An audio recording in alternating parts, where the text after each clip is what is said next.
অনেক দিন আগের কথা। পশ্চিমবঙ্গের কোনো এক সবুজ গ্রামে রাজু নামে এক ছেলে থাকত। রাজু দেখতে খুব সাধারণ, কিন্তু তার মনটা ছিল সোনার চেয়েও দামি। সে ছিল খুব পরিশ্রমী আর সৎ, কিন্তু তার ভাগ্যে সুখ ছিল না। তার ছোট্ট কুটির ঘর আর এক টুকরো জমি নিয়েই ছিল তার সংসার। রাজুর পাশেই থাকত লভু কাকা, নামের মতোই কাজ।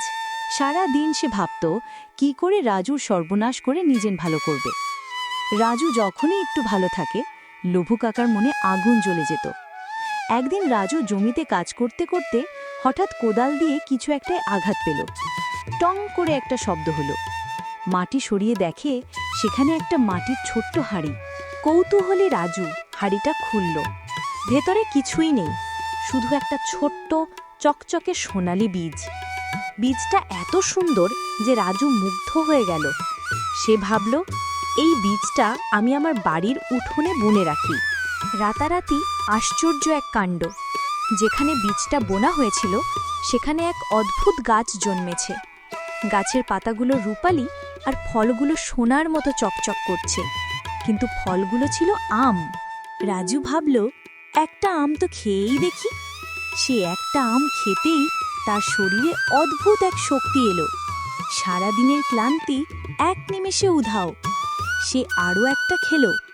এবার তার মনে হলো তার মাথাটা খুব পরিষ্কার হয়ে গেছে। সে যে কোনো সমস্যার সমাধান সহজেই করতে পারছে। এরপর রাজু প্রতিদিন একটা করে আম খেতে লাগলো।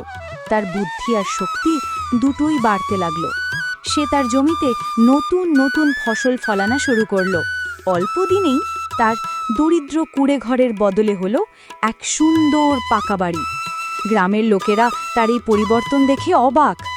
এদিকে এসব দেখে লভু কাকার মনে সাপের মতো ছুবল দিল। সে ভাবল, এই রাজু এত ভালো থাকছে কি করে? নিশ্চয়ই ওই গাছেই কোনো রহস্য আছে। এক রাতে লভু কাকা চুপি চুপি রাজুর বাগানে ঢুকল। সে দেখল জাদুকরি আম গাছটা। তার লোভ সামলাতে পারল না। সে ভাবল, একটা আম খেলেই যদি এত শক্তি পাওয়া যায়, তাহলে সব আম খেয়ে আমি গ্রামের রাজা হয়ে যাব। সঙ্গে সঙ্গে সে গাছে উঠে একের পর এক আম পাড়াতে লাগলো আর খেতে লাগলো। প্রথমে তার শক্তি বাড়ল, কিন্তু লোভের কারণে সে থামল না। সে আরও খেতে লাগলো, আরও আরও। হঠাৎ কি হলো? লভু কাকার শরীর কাঁপতে শুরু করলো। তার চোখ দুটো লাল হয়ে গেল। সে চিৎকার করে উঠল, আমায় আরও আম চাই, আমি সব চাই। কিন্তু জাদুকরি গাছের আম সীমার বেশি খাওয়া যায় না। লোভ সামলাতে না পারায় লভু কাকার শরীর ধীরে ধীরে পাথরের মতো শক্ত হয়ে গেল। সে চিৎকার করতে চাইল, কিন্তু গলা দিয়ে আওয়াজ বেরোলো না। পরক্ষণেই সে পুরোপুরি পাথর হয়ে গেল। আজও সেই পাথরের মূর্তি গ্রামের শ্মশানে দাঁড়িয়ে আছে, লোভের কুফল সবাইকে মনে করিয়ে দিয়ে।